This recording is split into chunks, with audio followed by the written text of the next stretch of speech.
that's because I added the book to the TikTok shop, which I know is like a little weird, but since we are reading the book and it's on TikTok shop, I was like, what if I added the book to the live to see if it would post it or something and like give people notifications? So we are reading Land of Stories. That's the book that's linked. It's all legit. I don't know, this whole live is about Land of Stories. Land of Stories time. Yeah. How's everyone doing? How's everyone's weekend? Does everyone have off work today? Yeah, do what you gotta do, right? Gotta make it work. Gotta make it work. Someone, I don't want to mention any names, but someone is asleep. Gotta do both jobs today. Yeah, that's me too.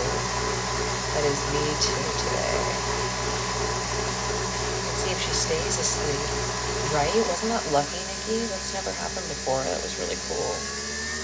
Very cool. It's a new experience for us. Yeah.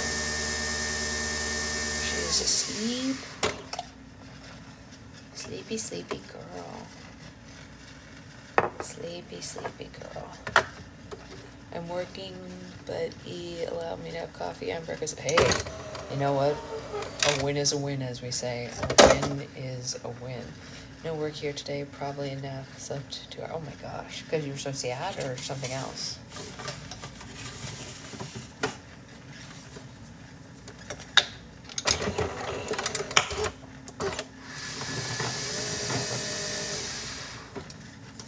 Why are you guys only sleeping 2 hours? I mean, like, I get that, but I have a baby. Why are you sleeping only 2 hours if you don't have a little baby? I don't understand. I have the hiccups, which is cool. Very cool, very cool. I woke up and I was thinking, okay, yeah, that's what I figured it was, yeah. Yeah. I figured it was because you were sad about the situation. Yeah. That makes sense. That makes sense. Your animals were keeping you up. I don't have an animal, but I do have someone who keeps me up. Good morning. Good morning, everybody. Welcome. For anyone who is not caught up, I think we're going to be on chapter 12 today of the Land of Stories, but I will confirm momentarily our actual chapter. We got home late and then, oh, I see. If my husband counts as That's funny, Liz. That's funny. There are times when my daughter and my husband make the same noises in their sleep, so that's funny. Also, who's caught up for reading today? I mean, some of us obviously are reading. Just stopping in to say hi, the thing holds the baby. Wait, hello, stopping in to say I like that thing that holds the baby. Oh, yes, there's a ring sling. Yeah, ring slings are great. Thank you so much. She is taking a nap while she's in her ring sling. Hey, Sophie, how are you feeling?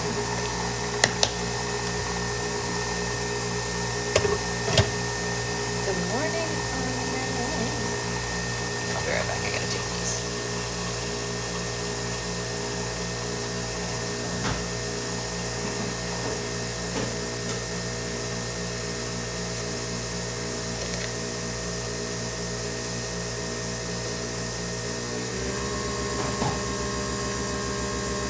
I also was thinking maybe if I linked the book in the live, maybe people wouldn't ask what I'm reading. They'll just see the book. Does that make sense? Can you guys see the book linked? Like, this is the book. Is it right here for you? No, right here for me, there's nothing. But is the book linked here for you to, like, show you what I'm reading today? Is it true? Is it there?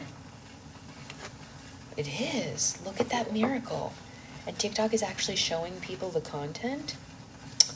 What a world. What a world. It shows a little one on the shopping bag. How interesting. Interesting. It's in a cart. Interesting. Very interesting. You're giving people too much credit. You're right. Good morning, Becca. How's your head? I am giving people too much credit. But we are reading Land of Stories, so this is a legit product in the live. I don't know. Liz. Liz, did you see the book that Nikki sent to this girl about Taylor Swift? It's so cute. We're going to read it in Baby Book Club. You're going to love it.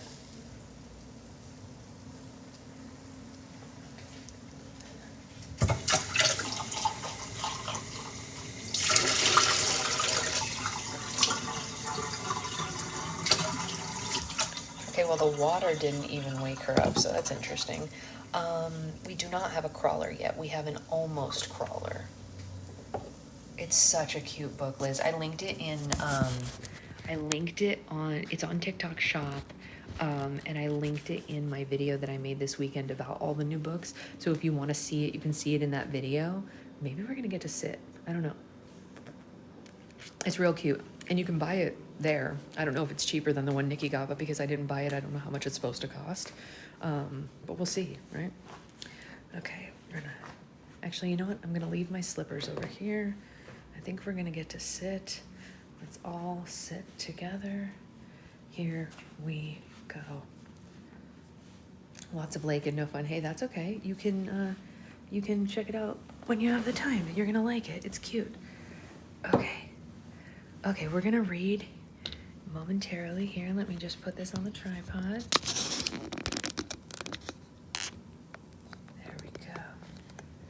Yes, this is the Ray that Miles should be thanking. That's correct. Ray, in case you did not hear, Becca borrowed the Alice in Wonderland toddler carrier, not toddler carrier, I guess preschool carrier for one of her triplets for Disney. So because it's too big for my baby right now, I loaned it to them for the week, so they could use it for Disney. Ah, that's so good. Yeah. It got to go to Disneyland and be Alice. Isn't that sweet? Alice in Wonderland at Disneyland. It's about as good as it gets as far as I'm concerned. Okay. Guys, we're sitting, we're drinking coffee, we're sitting, and we're reading Land of Stories, all in the original book club, well, not the original book club chair, in book club chair. It was helpful during the Loud Scary Villains break. Yes, yeah. I think regulation is great in any form, any day, any place. I have the infant size along with gifts from the kids. Oh, that's exciting. I can't wait for the infant size. The one we have fit them perfectly. I put all 3 triplets into it at one point. She fell asleep in the car this week. She fell asleep in the car on Friday. Hi, Miles.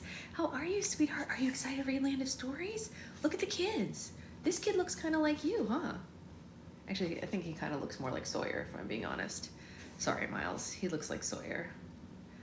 But it's close, because Sawyer's your brother, right? I mean, it's good enough. We'll take it, right? Listen, the girl doesn't look anything like me either, so whatever. Look, she's got blonde hair and I've got dark hair. Okay, should we read? We are going to read chapter 13. Chapter 13. Hey, Naisa, how are you? Yeah, Sawyer's my brother. Did you know that? I did know that. And you have another brother and a sister. You're very lucky. I have a brother and a sister also. She has none. That's the situation.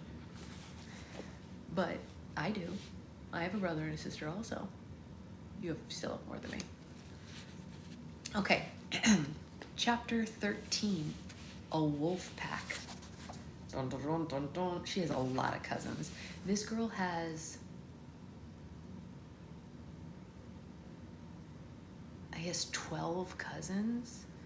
I know, Sawyer's such a sweetie. Sawyer played with this girl for like 20 minutes straight, peekaboo. He's such a sweetheart. Like, kept her entertained at the pool. What a cutie patootie. Okay, so here we go. A wolf pack. Sorry, a wolf packed. We were just thinking of renting a double stroller for Disney. May end up a headache. I mean, okay, really quickly before we start, we had our stroller at Disney this past time, and I have to say it was a bit of a headache, even with just the regular stroller, because they kept moving it.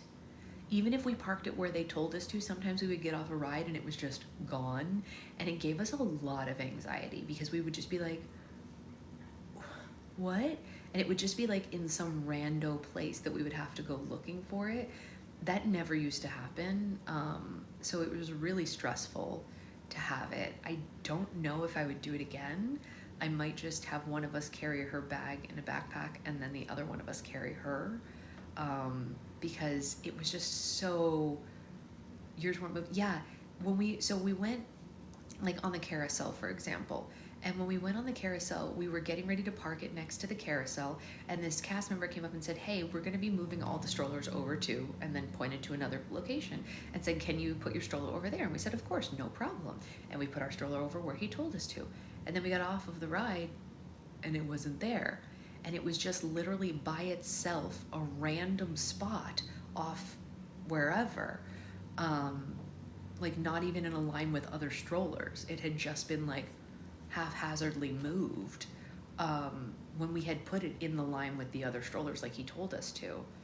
I was wishing I had a pre-K if I still yesterday. Yeah, I mean, if you were closer, obviously I would have loaned it to you because like, but anyway, so I don't know. Park days are long for little legs. It's true. It's true. I'm going to take one more sip and then we're going to read this.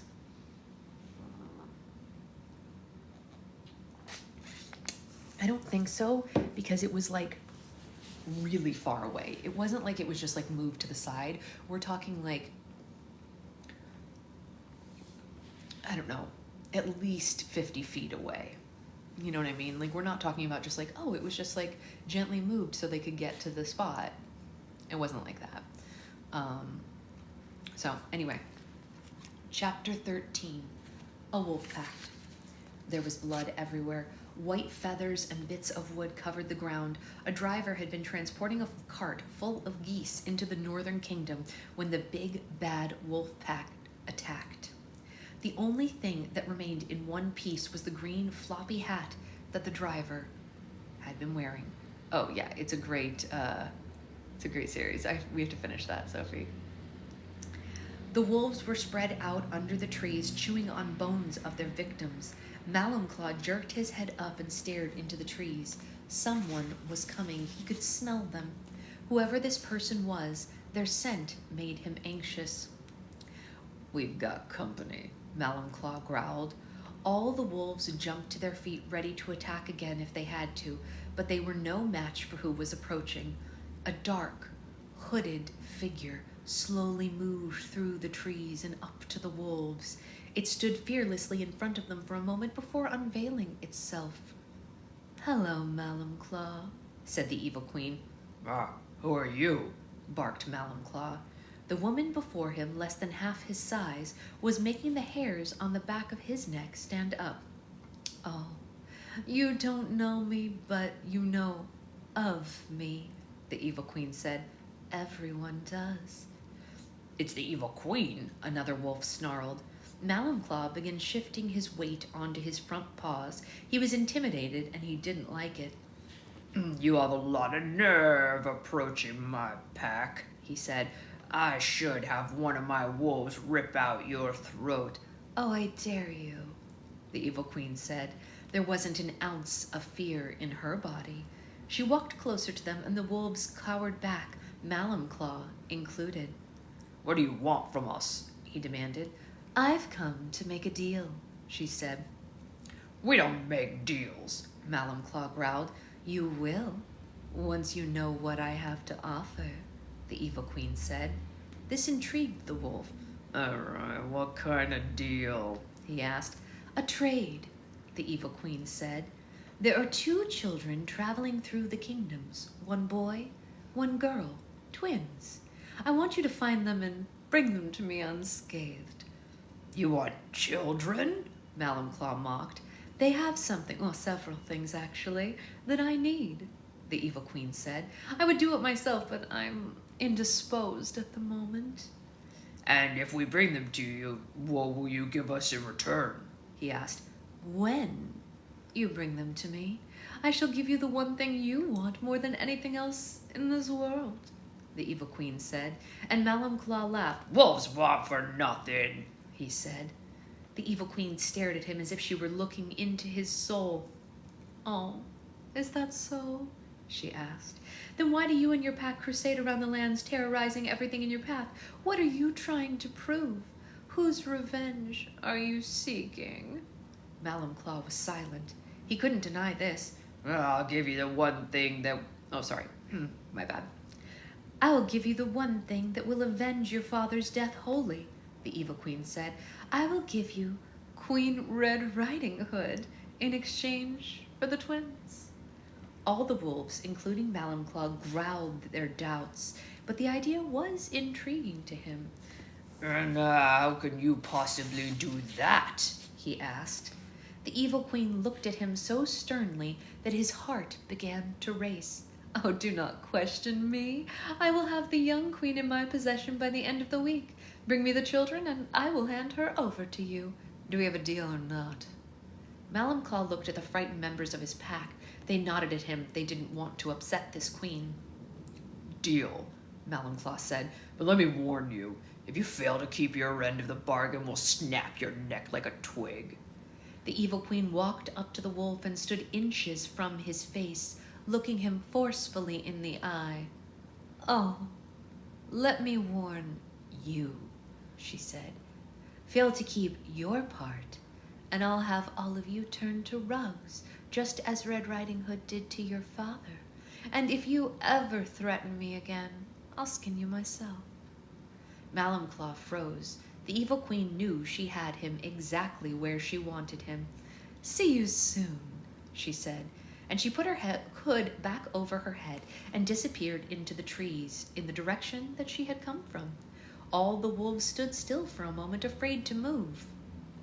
"Oh, what are we waiting for?" Malumclaw shouted at his bruised pride. "We have twins to find." They charged into the horizon, howling in unison. The sound was deafening. Bum, bum, bum. That was all of chapter 13, very small. So we're going to be able to go on to chapter 14, clearly. How long is chapter 14? I wonder if she'll stay asleep. That would be amazing, wouldn't it?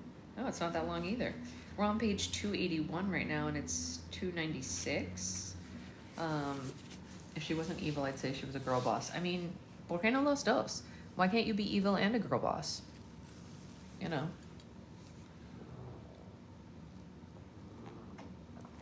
Trying to drink coffee over my child's head.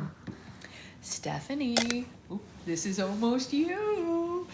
Except your baby will be smaller, so it will be easier to drink over her head. I'm really excited for you, Stephanie. The time is coming. Well-behaved women rarely make history. It's true.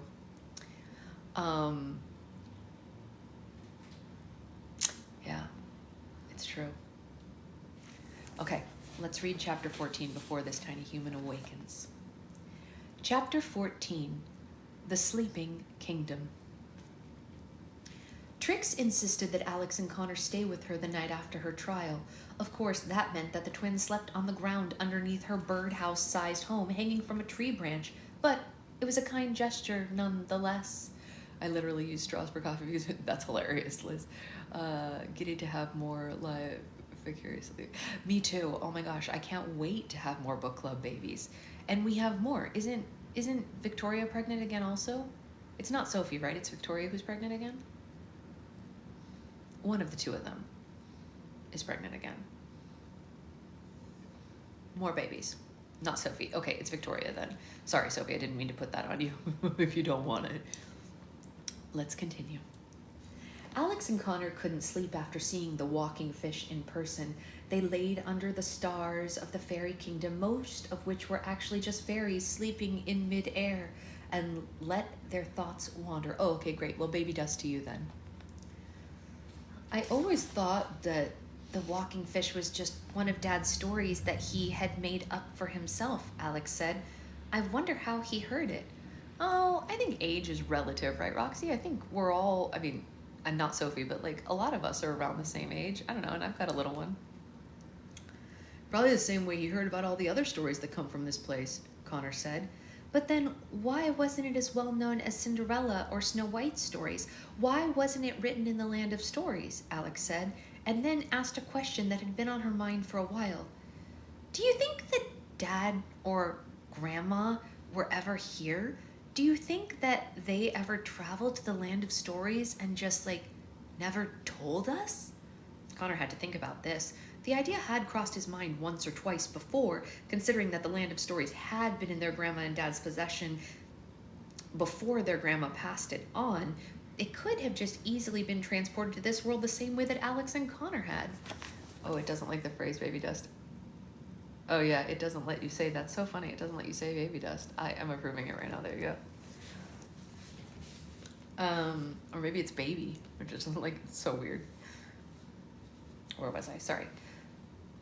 And if they had come to the land of stories, how had their dad and grandma managed to find a way home? No, I don't think so, Connor ultimately decided. They loved fairy tales so much. If they ever got here and saw everything that we've seen, I doubt they ever would have left. The next morning, Trix generously thanked them again and again, and after they shared goodbyes, the twins started on their journey into the next kingdom.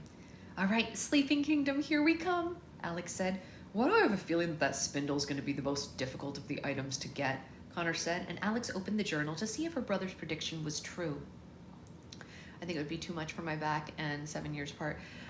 If you have physical ailments, that's a completely different thing. But my youngest brother is 8 years younger than me, so 7 years isn't, I mean, the end of the world, but a physical thing is totally different. And also, you don't ever have to have children. Oh, Avery, hi, I'm so glad you're here. Avery, did you check your DMs? Because I sent you a DM.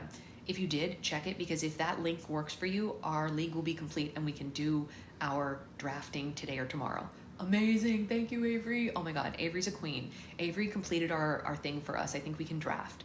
Blessings upon all of us. Okay, let's keep reading and we'll draft later. This is what the journal has to say about the spindle. Oh, actually, while I have a lot of you here, if any of you are in the Rainbow Fantasy League, please send me a DM on Instagram after this live if you want to be added to the group chat for the league. You don't have to. Some people don't like group chats. It's totally fine.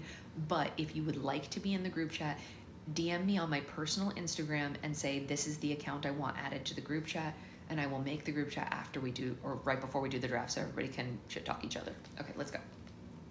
The spindle that pricked Sleeping Beauty's finger was the easiest item for me to collect. I had no prior plan of acquiring it and simply pleaded my case to the queen, and she was very sympathetic. She let me take the spindle on the condition that I would return it to her once I finished using it. Queen Sleeping Beauty is very wise, especially for someone who has been asleep for a century, and I believe she knew more about what I was after than she was willing to admit. Says the girl that didn't make playoffs last year. Yeah, I did not make playoffs last year either, so we're just gonna do our best this year. Why doesn't it want you to say playoffs? Oh my God, I'm trying to. Doesn't it want you to say playoffs? Oh my God, I'm trying to. Sorry, I don't know why me trying to approve Liz's comment closed the live. Can you guys see me? I'm sorry about that. You should smack talk, Liz. You should. I closed the live. Can you guys see me? I'm sorry about that. You should smack talk, Liz. You should. Okay, it hates me. It doesn't want me to approve her comments. Are we here? Are we live? Are we okay? Okay, sorry guys. I don't know. I'm just gonna let it go because it closed the live for a second. It was all gone. Yeah, okay. Hey, well, that's lucky, Connor said. I wonder what sleeping for 100 years does to you. Every morning when I wake up for school, after about the 4th or 5th time I hit the snooze button, I always think I can sleep for 100 years. I wonder if you'd wake up like super refreshed or if you would still be really, really drowsy afterward. That's an interesting thought, Alex said. I wonder if she dreamed about anything. I assume it would be a very long dream. The twins had no money left, but claiming to have been separated from their parents, they managed to convince 2 drivers transporting a cart of goats to let them drive along into the Sleeping Beauty Kingdom. The twins didn't mind sitting in the back with the goats, but the goats weren't thrilled about sharing with the twins. Hey, what are you looking at? Connor said to one of them after it stared at him for about half an hour. The road ran alongside a great and sparkling ocean with water that was as blue as the sky. It was like an ocean from their world, except 1,000 times more vibrant. Look how beautiful the ocean is here, Alex said. And look over there, that's Mermaid Bay. She was referring to a large bay just ahead that curved into the shoreline. It's pretty neat to know that right now, as we sit in this cart, there are actually mermaids swimming down there, Alex said. Yeah, Connor said. Too bad we didn't bring any snorkel gear. Alex was flipping through the journal, making a list in her head. Okay, we have collected 5 items, she said, and all we need now are the spindle, the jewels from Snow White's coffin, and the saber from the deepest sea. Whatever that might be, Connor said. Alex longingly stared out at the water. What could the saber from the deepest sea be? With all her fairy tale knowledge, she still couldn't figure it out, and was starting to get to her. She was hoping that any minute it would just appear in the middle of the ocean and she'd see it there. Whatever, we'll figure it out, Connor said. Or I should say, you'll figure it out, and I'll pretend that I helped. That's an amazing line. Thank you, Connor, for being so self-aware and honest. After they'd been on the road for a bit, the twins couldn't help but eavesdrop on the conversation the drivers were having. Did you hear about the news from the Charming Kingdom? One of the drivers asked the other. No, he said. Both of Queen Cinderella's glass slippers have been stolen. The driver said. Stolen? By who? Well, I don't know, but I reckon there's a reward for anyone with information on it, he said. The twins did not know how to react to this news. If the kingdom was claiming that the slippers had been stolen, that had Cinderella or Sir Lambton not put the slipper in their bag? Was there a warrant out for their arrest? And then the most troubling question of all was, if they had one of the slippers, who had the other one? Both were stolen? Alex whispered to her brother. It has to be that woman that we saw in the Red Riding Hood castle, Connor said. She must be collecting for the wishing spell too. I knew that's what she was doing. Okay, well, let's just hope we get to the spindle before she does, Alex said, and the road turned away from the ocean. The cart headed north to the Sleeping Kingdom. It was a very hilly place surrounded by towering mountain ranges, and it was surprisingly dismal land, although the twins weren't sure what they'd expected. All the fields were dry and the trees were bare. Everything seemed like it hadn't been alive for a very long time. Why is everything so dead? Connor asked. I don't think it's dead, Alex said. I think it's sleeping. Sleeping Beauty's castle was located in the center of a village called Sleepy Valley, and once the twins arrived there and hopped off the cart, they understood how it had gotten its name. The entire village surrounding the castle looked deserted. The twins found a man sitting behind an open window of a bakery. He was resting his head on his hand and his elbow on the windowsill. He was sleeping. Standing up. Same, Amanda, I saw it too, and I just let it go. I was like, goodbye. And Becca was like, blocked. Excuse me, Alex said, not wanting to be rude and wake the man up. Yeah, the man said with his eyes still closed. Where is everyone? Alex asked. Resting, the man said with a yawn, and then began to snore. Sure enough, as the twins walked through the village, they could see many other shopkeepers and servants drowsily moving about inside the shops, slowly getting their work done.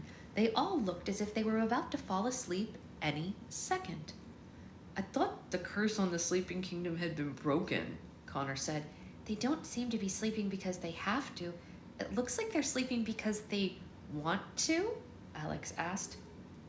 Alex and Connor walked through the sluggish town and found Sleeping Beauty's castle. The castle was a spectacular sight. It was the tallest structure the twins had ever seen. It was made from peach-colored stones, and its many tall towers soared into the air, with the tallest in the very center. And when the twins looked closely, they saw the residue left from the vines that had once grown up the castle walls. There were many vast gardens surrounding the castle, or at least there would have been if they were alive. Gardeners slept in the garden, still clasping their tools. Every few minutes they would wake up and continue working, but then they would fall back asleep almost immediately. There were guards everywhere, but the twins effortlessly walked past them. Every once in a while, a guard would open an eye, consider saying something to them, but then decide to go back to sleep instead. They found the main entrance to the castle and entered, and they walked down a long hall with a soaring ceiling that led to the throne room. It had white pillars and a checkered floor. The ceiling was painted the color of dusk, the vivid pinks and oranges everywhere. Guards lined the entire room, and they were all entirely unconscious. Sitting on the throne ahead of them was a beautiful woman. She was speaking with two men. One was tall and handsome, and the other was short and old, with a white beard. The woman wore a tiara made of silver flowers and had long flowing golden hair. She wore a thin gown the shade of pale rose with matching gloves. The twins knew without a doubt this was Sleeping Beauty. She was speaking with a royal advisor and her husband, King Chase. She looked troubled and in a deep state of contemplation. She was tired, too, like the twins' mother looked when there was a lot on her mind. Perhaps we should enforce a law. No sleeping permitted during the day, the advisor said. No, absolutely not, Sleeping Beauty said. I will not force something so oppressive on my people. Let us forget this is not their fault. Your curse is over, Your Highness, the advisor said. It's time for the kingdom to wake up and see that the curse is over. Oh, as far as I'm concerned, the curse is upon us until the day the kingdom is in exactly the condition it was before the spell was cast, Sleeping Beauty said. I may be awake, but being asleep for 100 years has taken a toll on them. They shouldn't be punished or held accountable for any of this. Darling, you may have no choice, King Chase said, taking her hand in his. The kingdom's falling apart. There are no crops being grown or businesses being run. Let me think about it, she said, and she let out a long sigh. Hey, might I make a suggestion? Connor said, walking toward the trio. He took them by surprise. They didn't know anyone else in the room was even conscious. Alex was a little scared. She had no idea what her brother was about to say. She hoped his speech in the fairy kingdom hadn't given him a big head. And who are you? The advisor asked. Oh, I'm Connor, and this is my sister, Alex. Alex awkwardly waved from behind him. You have a lovely castle, she said. How did you get in here? King Chase asked. Seriously? Connor asked him, gesturing to the sleeping guards behind him. This isn't exactly Fort Knox. They don't know what that is, Connor, Alex whispered. Young man, the advisor said, with all due respect, this is a very important matter that we're discussing. And Connor said, we've been trying to find a solution for years. Oh, sorry, just kidding. I did that wrong. Young man, the advisor said, with all due respect, this is a very important matter that we're discussing, and we've been trying to find a solution for years and still haven't come up with anything that doesn't take away basic human freedoms, Sleeping Beauty said. So if this young man thinks he has an answer, I say we should let him speak. The men didn't even argue with her, and Connor had the floor. Have any of you ever had coffee before? Connor asked, and they stared at him blankly. Never mind. I've been told it stunts your growth anyway, he said. Listen, I fall asleep a lot in school. It's not my fault. My brain just turns off when it gets bored. A trick I discovered when I remember to use it is to wear a rubber band around my wrist and snap it right when I feel myself starting to drift off to sleep. The sting keeps me conscious for like a good 5 minutes, guaranteed. They were puzzled by his proposal. Look, I know it isn't rocket science solution, but it does work, Connor said. And your people could do it to themselves, so you wouldn't be forcing them to do anything, and maybe if they did enough, eventually they wouldn't even need it. They still needed convincing, so Connor turned to Alex for help. Alex, do you have any rubber bands on you? Connor asked. I might have some hair ties in my bag, Alex said, and she put her bag on the floor and searched through it, accidentally knocking the glass slipper out onto the floor. The clank echoed through the throne room. The twins panicked. It was as if time had frozen. Sleeping Beauty, her husband, and the advisor grew very tense. How did you get that? Sleeping Beauty asked. That's Queen Cinderella's glass slipper, the advisor said.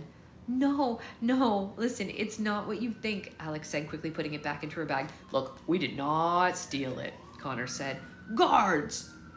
King Chase shouted, and a few of the guards behind the twins suddenly awoke and became alert. Seize them! The king shouted. Beans, here we go again, Connor said, and the guards sprinted towards them. He grabbed Alex's wrist and pulled her into a run. No, Your Majesty, Alex pleaded to Sleeping Beauty. We've come to borrow your spindle. We're collecting objects for the wishing spell.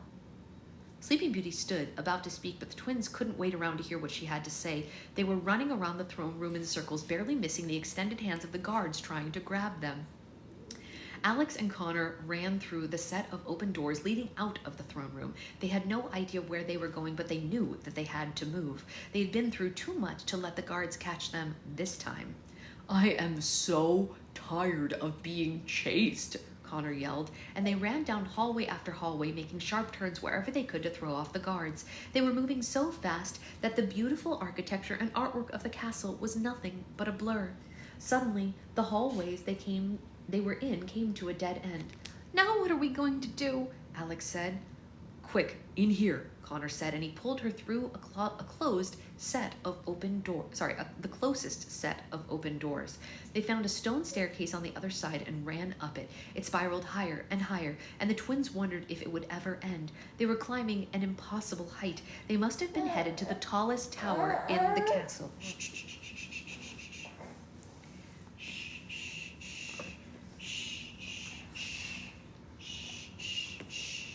You okay, honey? Yeah. When they reached the very top of the stairs, they found a big black door. They rushed through it and immediately locked it from the other side. "All right, now where are we?" Connor asked and looked around. "Hi. Do you want to hear the rest of the chapter?" "Hi. Hi. Yeah." The twins were standing in a large circular room with tall windows. There were violet drapes and a lavender rug, a balcony wrapped around the entire room outside. Only 2 pieces of furniture were in the room, an enormous bed and a spinning wheel made from dark wood. "Connor," Alex said softly, "I think we're in Sleeping Beauty's bedroom. The room she slept in for like 100 years.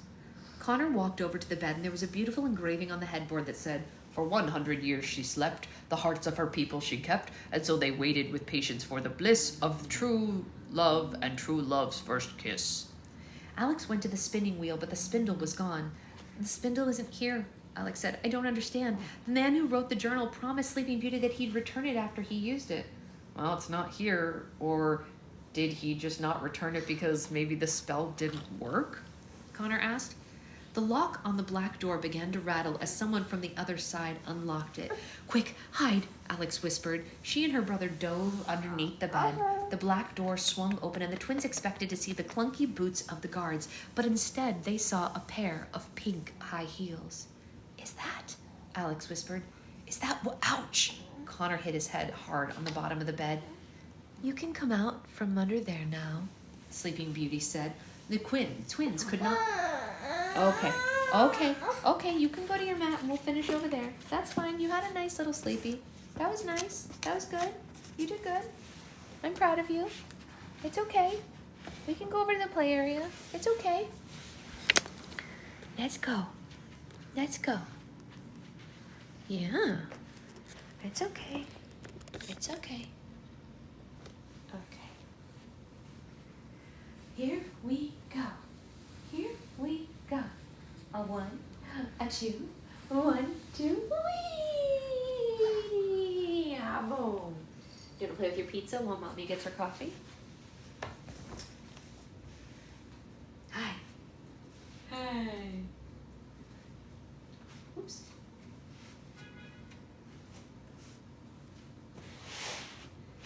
Yeah. Okay, are you guys ready for your Tower of Terror stuff? This is it for you. Ready? 3, 2, 1, and boom! It's the only Tower of Terror stuff's gonna get for a long time.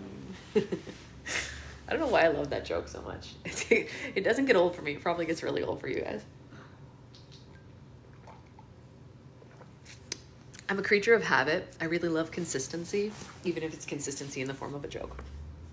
Okay, let's keep going, shall we?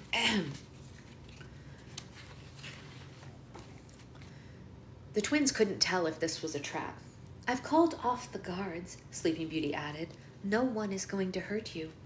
The twins then crawled out slowly from under the bed. "We didn't steal the slipper," Alex said. "It's hard to explain, but I promise you we are not thieves." Sleeping Beauty nodded. "I believe you." "You do?" Connor asked. He was stunned, because if I were you, I would totally think that we were thieves. Sleeping Beauty smiled at them and took a seat on the bed. "So you two are after the wishing spell?"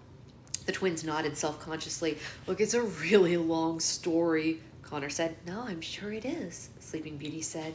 "And you've come to ask me permission to borrow my spindle from the spinning wheel, haven't you?" The twins nodded guiltily again. Sleeping Beauty laughed to herself. "You know, not too long ago a man came to my castle and asked me to borrow it," she said. "At first I was completely against the idea, but he did convince me." "How did he manage that?" Alex asked. He told me about the wishing spell and how he had traveled to another world and fallen in love, and he was desperate to return. Being somewhat of a romantic myself, I let him humor me with the story.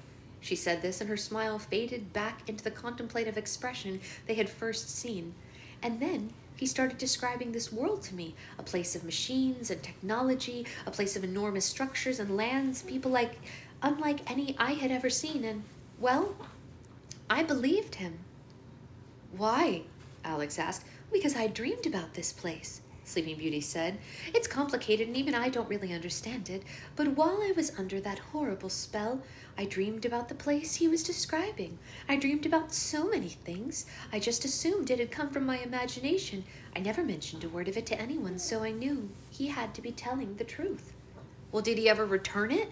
Alex asked, desperate to know. Did the spell work for him? Sleeping Beauty studied the twins' faces. You're from there, aren't you? She asked. And you're trying to find a way home. Alex and Connor didn't have to respond. She already knew that this was true. She reached under one of the pillows on the bed and withdrew a metal spindle. The twins felt their spirits soar. There it was. The man had returned it. The spell must have worked for him. All I'm going to ask in return is that you also return this when you are done, Sleeping Beauty said, and she handed it to Alex. As I'm sure you could imagine, it has sentimental value for me. The twins were beaming. Now they knew getting home really was a possibility, and they weren't trapped in the land of stories forever. We're just a couple of strangers, Alex said. Why are you being so kind to us? There are many things that are out of my control, Sleeping Beauty said, and her smile faded again. So I like to help, as much as I can when I can. She stood and walked out to the balcony, and the twins followed her. Although the kingdom wasn't in the best condition, the view was spectacular.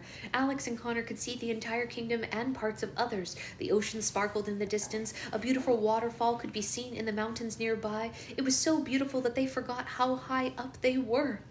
This used to be the most beautiful of all the kingdoms, Sleeping Beauty said. The rolling green hills, the wild flowers, the rivers that used to flow. They're all just memories now. Even the natural beauty of the land was put under arrest during that awful curse. Will things ever get better? Alex asked. Well, I certainly hope so, Sleeping Beauty said. Can I tell you a secret? She asked the twins and received eager nods. I haven't slept since Chase woke me with that kiss. The twins were shocked. Yikes, Connor said. You must be exhausted. Oh, after sleeping for a century, I'll be quite rested for a while, Sleeping Beauty said. And I promised myself, and I promised this kingdom, that I wouldn't rest until it was restored to its original state. Had my parents just let me die as the curse originally intended, none of this would have happened. So I'm prepared to spend the rest of my life, and the life they ensured, making things right. Alex and Connor felt sorry for this young queen. They had always been so distracted by the thought of a curse, the cursed sleeping kingdom, that they never thought about the responsibility the monarch would face when it was time to put it back on its feet. I suppose that's why the wishing spell has always intrigued me, Sleeping Beauty said. It's proof that if someone wants something enough and they're willing to work for it, then they can achieve great things. I keep the spindle as a reminder that even the worst curses cast by the most powerful enchantress can be overcome. The kingdom's really lucky to have a queen like you, Alex said. A weaker person would have already given up. Try that rubber band trick, Connor told her. I promise. You're really not going to regret this one. I will, Sleeping Beauty smiled. It's probably time that you headed out. I may believe you, but convincing my husband and the royal advisor of your innocence won't be easy. I know a secret way out of the castle. The twins left the castle feeling inspired by Sleeping Beauty. The fairy tale had always romanticized the bravery of the young prince and the horror of the curse that had been cast upon the land, but it failed to mention what a strong and brave woman Sleeping Beauty truly was. Hey, Isabella. Well, that's exciting. I think we might have time because she's in a pretty good calm mood just playing with her pizza right now. Maybe we can read chapter 15. How long do we think chapter 15 is? It's not that long, actually. It goes from page 297 to 315. It's not bad. I'm gonna take a sip of coffee. She's literally just like staring at this pizza.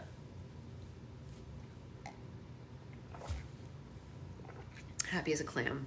She's in a really good mood. Are you in a really good mood? Yeah. Okay.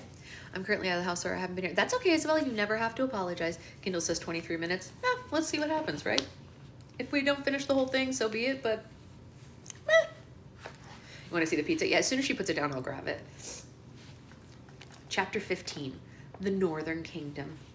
Alex and Connor traveled into the Northern Kingdom by boat, a first for the twins. They found a fisherman just about to travel up the river into the kingdom and persuaded him to let them come aboard. Alex said they were lost and pretended to cry. She was very convincing, too. Connor, however, was not. He tried to join in on the performance and things just got awkward. Thankfully, the fisherman allowed them to travel with him anyway.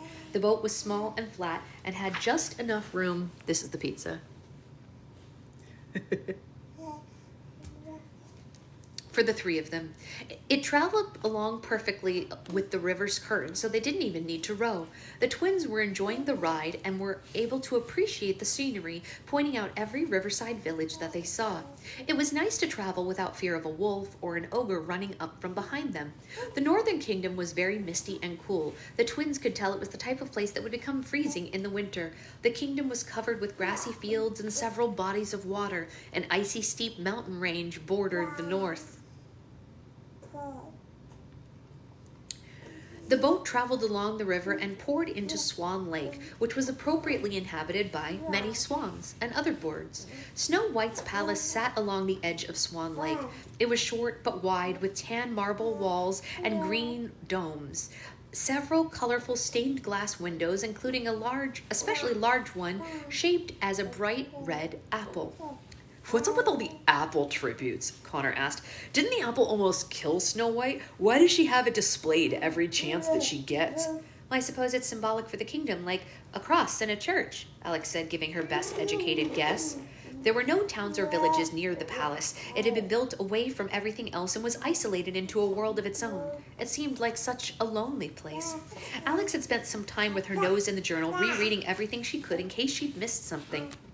She put it away and began to search the shore until she finally spotted what she was looking for. Excuse me, sir? Alex said to the fisherman. Can you please drop us off at that riverbank? The fisherman steered the boat in that direction, and the twins got off and said goodbye to him. Why are we getting off here? Connor asked. The palace is that way. Connor, I'm tired of explaining everything to you. Here, she said, and she handed him the journal. He read the page that she had been looking at over the trip on the boat. Snow White's palace overlooks Swan Lake, the part of the lake that flows into the moat circling the palace, which works as an advantage to anyone trying to sneak into the palace unnoticed. There is a hidden gate at the bottom of the palace that the moat runs through. It's right by the dungeon that's used to transport the prisoners in and out of the palace by boat. It's easy to swim under the gate and then climb up onto the dock from the inside. The glass coffin is in a large stone storage room that used to be the Evil Queen's private chambers on the 3rd floor. The 2nd floor you'll find has a large portrait of the Evil Queen herself, just past the grand staircase of the main entrance. The portrait's actually a secret door that leads up to the chamber. Travel at night so that it's difficult for anyone to spot you in the water, but please note that Swan Lake's waters are very deep, and they can be rough after sundown. Use something as a flotation device, like a log, or maybe a piece of wood.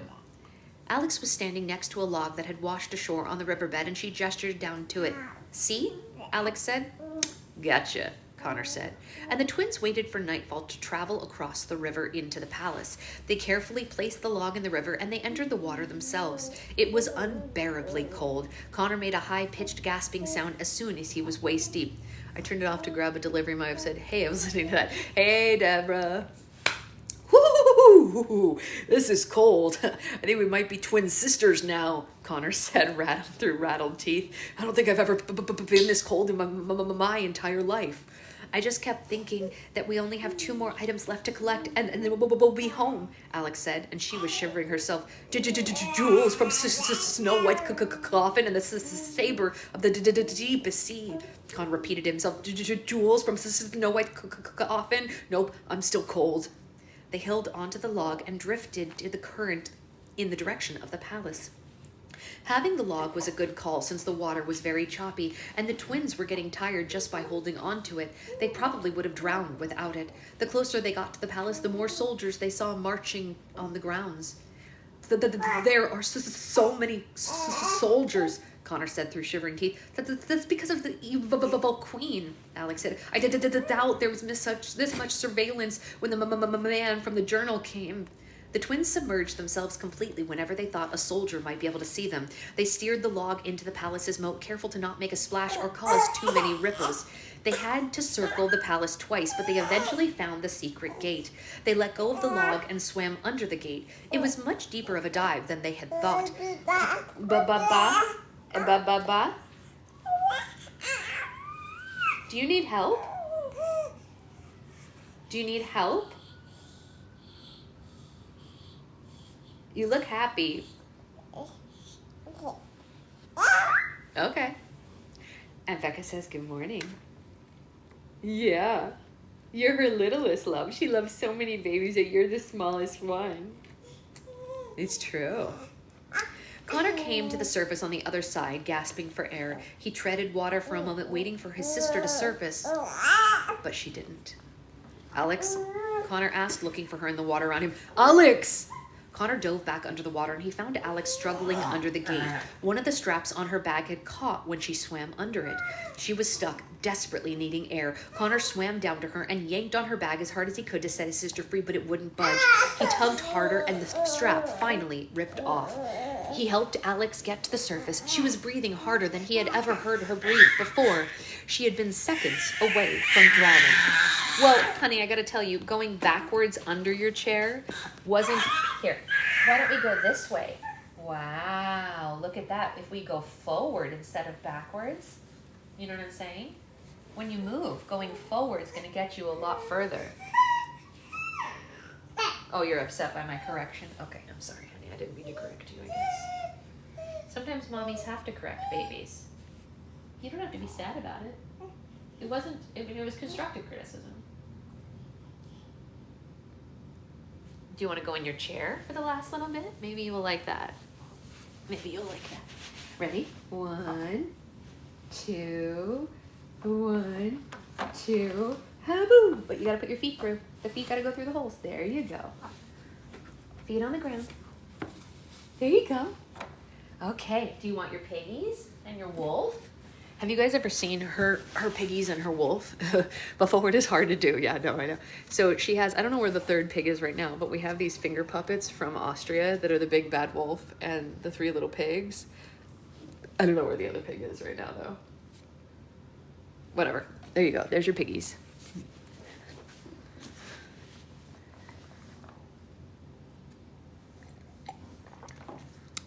All the toys from Europe were really high quality. Like, they last even with her chewing the heck out of them, which is nice. Like Pierre. Could be in the pool bag. We emptied the pool bag, actually.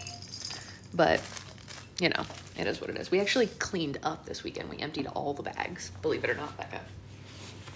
Okay, where were we?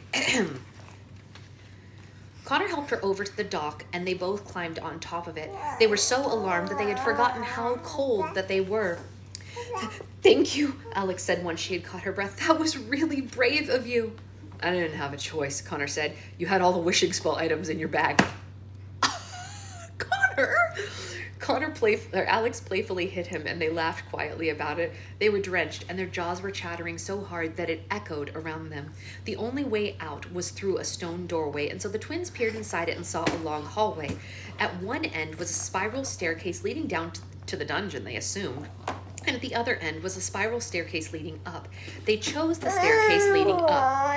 It led straight to another hall with a steamy odor in the air. It was very humid inside this part of the palace, and the twins walked by an open door and saw why. Hey, look, it's the laundry room, Alex said. The room was full of large steaming tubs of water and several garments and sheets that were hung up to dry around the room. It was past working hours, so the room was empty. I have an idea, Alex said and darted into the room. Hey Mary, how are you? What are you doing? Connor asked her, and she started digging through the pile of what Connor hoped were clean clothes and linens.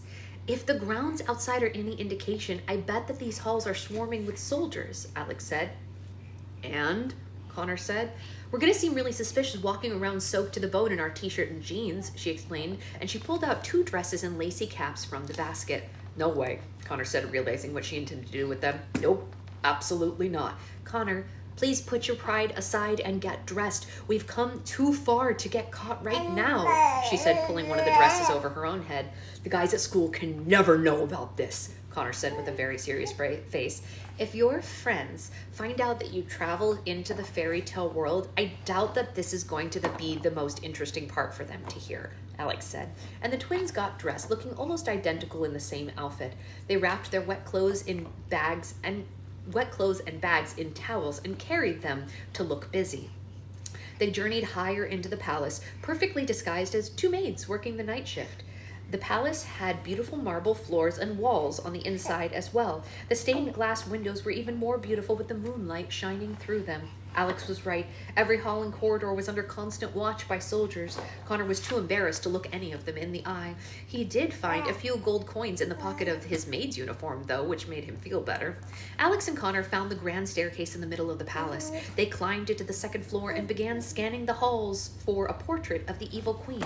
Like Cinderella's palace, there were portraits of past rulers framed on the walls, statues of all the 7 dwarfs that had helped Snow White. How do we even know what the evil queen looks like? Connor asked. We've never even seen her before. Well, we'll just have to guess, Alex said, and they walked past a portrait of a woman sitting in a garden. All the plants and flowers were bright around her, and she wore a long, dark gown. The woman was beautiful, but she had a blank and cold expression on her face. That's her, Alex said. There was something about this woman's eyes in the portrait that made Alex sure of it. They were beautiful, but they seemed so empty, as if all the happiness had been drained out of her soul. Alex waited for 2 soldiers to leave the hall and then tried pulling on the portrait. It was stuck. She pulled harder, and it didn't budge. Baby girl, I don't think you're supposed to pull on this, honey. Yeah. Here. Here you go.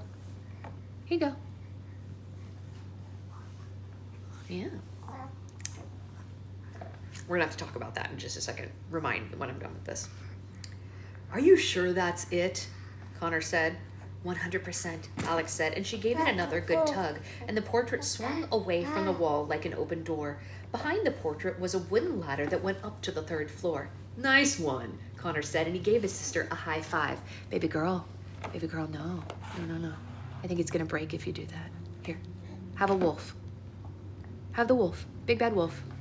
Who's afraid of the big bad wolf? The big bad wolf, the big bad wolf. You're not afraid of the big bad wolf. You're gonna break this toy. Baby, no. The twins climbed up the ladder and found the back of another secret door. The twins entered the storage chamber from behind an exact replica of the portrait that they had just gone through on the 2nd floor. The whole room was filled with old furniture covered in white sheets, old trunks, and chests. Yeah, that's what I want to talk about in a second, Becca. Oh, honey. Can you play with this one? Look at this.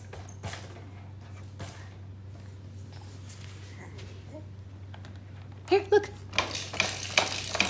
Wow, what's that? Oh, wow. Play with that one. The room was long and had a set of heavy double doors on one end and a raised platform with a curtain around it at the other. The twins knew without a doubt that this was the place where the evil queen had kept her magic mirrors. There was a large counter with tubes, vials, and glass containers. They had all been emptied out, but the twins knew that it must have been where the evil queen had kept her potions and poisons. This room gives me the creeps, Connor said. It looks like no one else has been here for years. Hey, Jen. So obviously I will upload it for you, Jen, but the good news is our league is full and we can do, today while everyone is off for work. We'll be able to do draft later today, so at least that's good. I don't see the glass coffin anywhere, Alex said. She started uncovering the furniture, trying to find it, but it wasn't in the room. The coffin isn't in here, she said, feeling a rush of panic that just came over her. Let's look around. Look around for what? Connor asked. For anything, Alex said, frustrated and upset. Try and find anything that says where the glass coffin might have been taken. The twins searched the room from top to bottom, and they looked through all the trunks and cases, but found nothing that gave any sign of where it might be. There were so many years of memories packed away in this room, it was impossible to tell what had belonged to the evil queen or Snow White or to the rulers before them. Alex was going through a stack of parchments and she found an interesting set of handwritten letters among them, but she couldn't help reading them. The first letter had masculine handwriting and said the following. Dear Evely, I love you more than birds love the morning sun. Every second I'm away from you is a moment wasted. I am forever yours. Mira. The next was written by a woman and said, My dearest Mira, you're the last thing I think about before I sleep and the first thing I think about when I wake. And in the in-between time, it's filled with longing just to be in your arms. My heart is yours and yours alone. Evely. The letters between the two lovers continued, and the handwriting on the next letter seemed rushed. Evely, it is the cruelest punishment possible to be kept from you. Not being able to touch your skin or kiss your lips has made my soul hurt. I'm hollow without you. I will save you from this wickedness. I swear it. Mira. Alex could see tiny circles on the paper, teardrops, she figured. The letters were wrinkled from having been held so tight. Mira, the thought of being with you again is what keeps my heart beating. Every day is a day spent searching for a way to be with you. I live for you. I love you with every breath I take. Evely.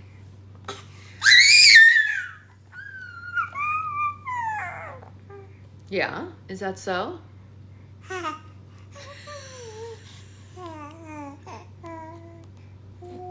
She's got good comedic timing. You gotta give her that. You doing fantasy what makes me laugh? Or the girl in the pink strawberry kitchen now?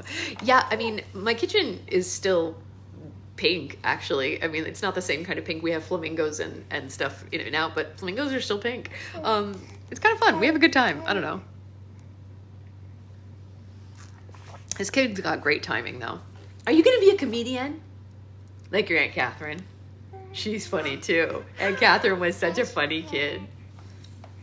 Yeah. They were short, but so passionate. Alex felt her own heart beating faster after reading them, and she looked for more, but found none. Alex, Connor said, can you come take a look at this? He was going through the paintings stacked up against the wall and found one that made his heart drop. Connor pulled a large portrait out from the stack, and it was of a tall, grizzled man with bushy brown beard. He wore a large coat and held a crossbow. That must be the evil queen's huntsman, Alex said. Yeah, I bet, Connor said, but look closer. Alex took a second look and saw that partially hidden behind the huntsman in the portrait was a little girl. She had bright green eyes and hair so dark red that it seemed to be purple. It can't be, Alex said. The twins felt so sick to their stomach. This was the woman that they had seen in Red Riding Hood's castle. Her features and hair color were too distinct for it not to be. Wait. So she's the huntsman's daughter? Connor asked. She must be, Alex said. I didn't even know the huntsman had a daughter, Connor said. What does she want with the wishing spell? Alex thought about it. She barely knew anything about the huntsman, and she knew nothing about his daughter. While the wheels spun in her head, coming up with different possibilities, a horrifying thought came to her. What if she's not collecting it for herself? What if she's collecting it for the evil queen? Alex said, and Connor's face went white, and he shook his head. No, he said. What would the evil queen want with the wishing spell? It makes sense, Alex said. She couldn't deny the facts. She escaped from prison for some reason.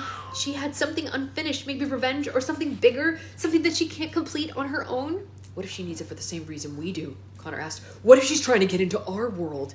The idea hadn't occurred to Alex, and she looked back at the portrait of the evil queen on the wall. She stared at the painted face and tried to find the answers in her lifeless eyes. What could she be planning to do? The twins heard a set of footsteps outside the chamber. The door was unlocked from the outside, and someone started to open it. Quick, hide, Connor said, and he and Alex jumped into one of the biggest trunks and shut the lid, leaving it open just a crack so they could still see the room. Your Majesty, said a man's booming voice from far down the hall. It was whoever opened the door, and they had stopped. Yes. What is it? Said the woman's voice just behind the door. My men and I have returned, the man said. We've searched every inch of the kingdom, and there's still no sign of your stepmother. The twins recognized his voice. This was Sir Grant, the soldier who had made the announcement about the evil queen in the Charming Kingdom during the ball. Oh? Said the woman. Your Highness, forgive me for asking, but you were the last person to see her in the palace before she escaped. Are you sure there isn't anything that you haven't told us about that night? Any detail or clue? Something she would have said to give us any idea where she was going? Sir Grant asked. I've told you countless times. I don't remember anything of the sort, the woman said. I went to simply say a few things to her that had been on my mind, and once I had done, I left. Your Highness, it's really only a matter of time before she strikes, before she poisons the river and kills half the kingdom, or maybe something worse, Grant said. You knew her better than anyone else, and for your own safety, please inform us immediately of anything that you remember. You'll be the first to know if any memories surface, the woman said. Now, if you'll excuse me, I would like to be alone. Sir Grant returned down the hall, and the woman slowly turned the handle of the chamber door and opened it. She was a beautiful woman with the darkest hair and the lightest skin the twins had ever seen. It's Snow White, Alex whispered to Connor and squeezed his arm. She wore a white nightgown and a matching overcoat. She stood in the doorway for a moment, just looking at the room before she entered it. It seemed hard for her to be in the room where so many attempts on her life had been planned. The way she surveyed everything around her made the twins assume she had not been in this room in a very long time. Snow White entered the room and locked the door behind her. She walked around the room and carefully went through all the things just as the twins had done. She went to a stack of old books and she went through the pages of what was black, one that was black and had a large skull on the cover. She's at the raspberry phase, yes. Yeah, she's definitely a musician. I've showed you guys, she can la la la. Hey, no, instead of screaming, why don't we do la la la la la? Can you do la la la la la? Pretty close, that's pretty good. Very good. Very good. La la la la la. La la la la la.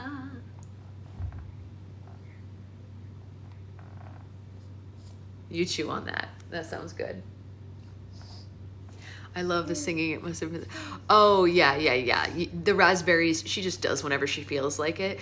Like 2 nights ago, you guys, I was so close to getting her put to sleep because we were going to put her to sleep early and then have dinner, like to have like a little mini date night or whatever.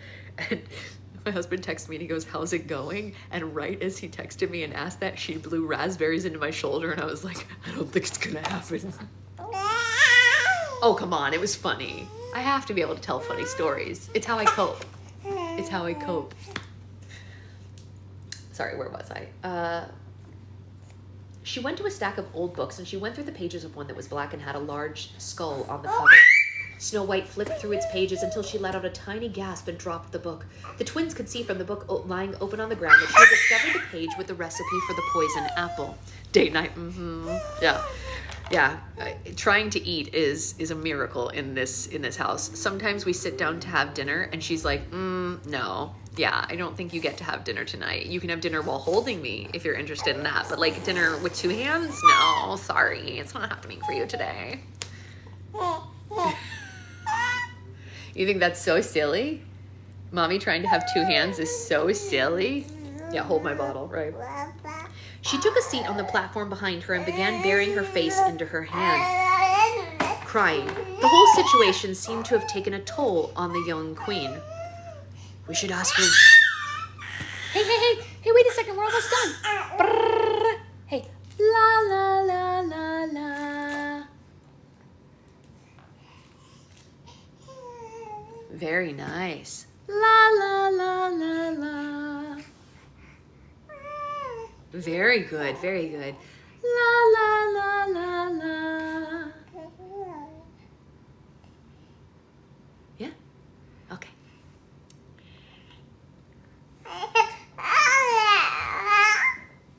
Ba. Do you want your pizza? We should ask her where the coffin is, Alex whispered to Connor. Are you sure? She really seems like she needs a moment, Connor said. Unfortunately, we don't even have a moment to spare, Alex said. And Alex stood in the trunk and pushed it open. Your Majesty, she said softly, and Snow White gasped. She was startled and embarrassed to see that she wasn't alone. Who are you? She asked. How did you get in here?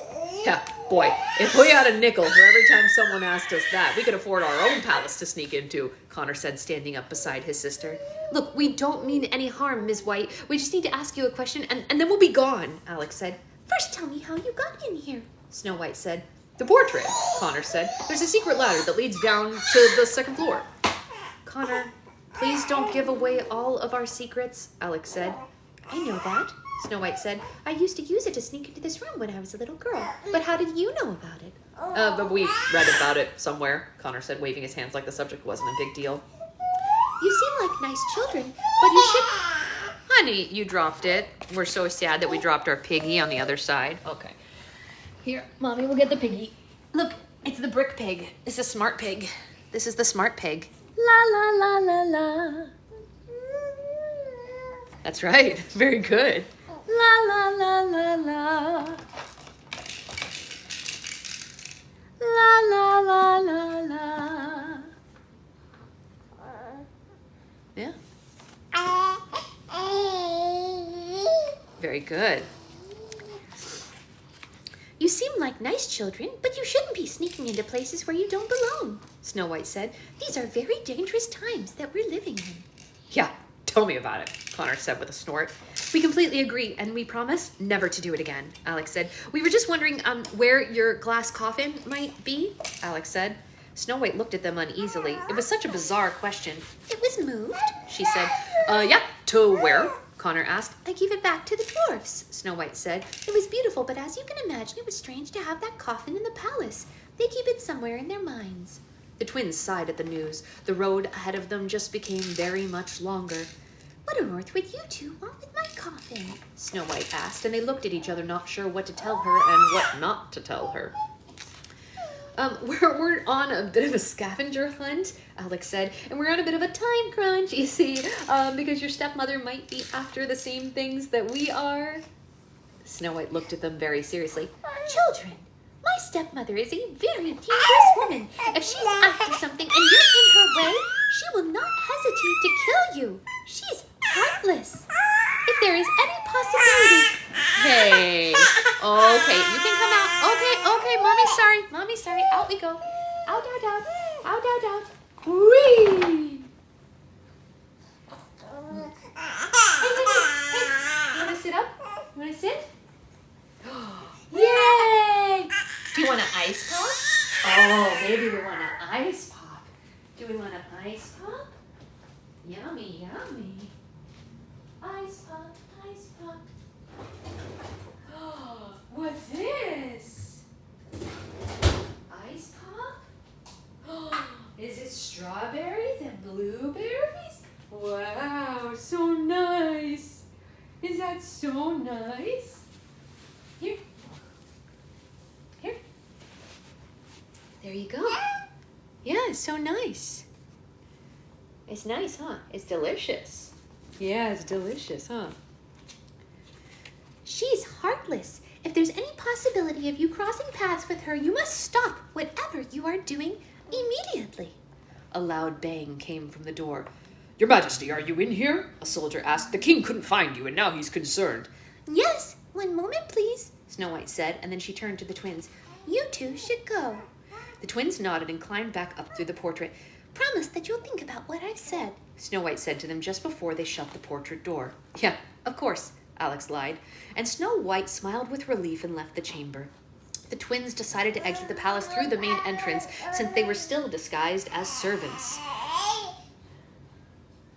The dwarf mines are in the dwarf forest, which aren't very far from here, Alex said, looking down at the map. Remember, Snow White ran there by foot after the huntsman failed to kill her. Are you saying we're going back to the dwarf forests? Connor said. Do we honestly have a death wish? We don't have a choice, Alex said, and the twins camped out in a safe patch of woods near Snow White's palace and slept for the remainder of the night. They hung their wet clothes over a tree branch to dry by the next morning. They began their return to the dwarf forest then. Alex's bag had only one strap now, but it worked nonetheless. They walked for a good while before they found a driver, once again willing to give them a ride. Are you sure you want to go in there? It's a really dangerous place, the driver said. Huh, yeah, trust us. We know, Connor said, and he gave the driver the coins that he had found in his maid's dress the night before to further persuade him. The cart traveled down the path past the ugly duckling pond, which Alex found incredibly amusing, and to the forest that had been logged. For miles around, there were nothing but tree stumps. It didn't make the twins sad to see all the missing trees, as they had seen enough live ones recently to make up the difference. I really hope that we don't run into Evil Queen, Connor said during the trip. That would really just suck. I just hope that she doesn't already have the saver from the deepest sea, Alex said. Otherwise, we might have to cross paths with her. I wonder if she knows about us, Connor said. If she sent the huntsman's daughter to find Sleeping Beauty's spindle and the troll and Goblin King's crown and both were gone, then she would realize sooner or later that someone else is collecting objects for the spell. Yeah, I really hope she doesn't, Alex said, and then she let out a sigh. It seems like the longer we're here, the worse it gets for us. Something always comes up that makes things more difficult. Alex's face went pale and her mouth dropped open. She looked as if she had just seen a ghost. What's wrong? Connor asked her. You look like you got a B on a pop quiz or something. He turned and looked in the direction of her gaze. In the distance, standing in the middle of a field of stumps, was a tree that, instead of growing straight out of the ground, was curved and wound in circles like a large vine. This was unmistakably the curvy tree, the one their father had told them stories about seeing when he was a kid. You're right, Alex, Connor said. Things always find a way of becoming more complex. Wow. Wow. That's crazy town. Is that crazy? The curvy tree. Guys, we read 3 chapters today. Wait, did we? I don't actually know if that's true. Did I lie? Yeah. No. 2 chapters? 13, 14, and 15. We read 3 chapters today, you guys. Baby girl, you're on your game. Okay, hold on. I'm going to show you guys something. And just to make TikTok love me, look at me playing the TikTok game. This is the book that Nikki sent us that I was saying that I would show you. It was far away from where I was sitting before, but it's right here now. And I linked the book because then TikTok will like my account and not just like make me lose followers. But like, this is the book we're going to read in Baby Book Club. It's called Let's Meet Taylor. It's so cute. The art is so cute with like kitties all over it and stuff. It's like actually the most adorable thing. I love it so much. Follow Taylor's inspirational story from strumming her first guitar to superstardom. Bum, bum, bum. So anyway, that's what we're going to read during Baby Book Club. Yeah. Baby Book Club, Baby Book Club.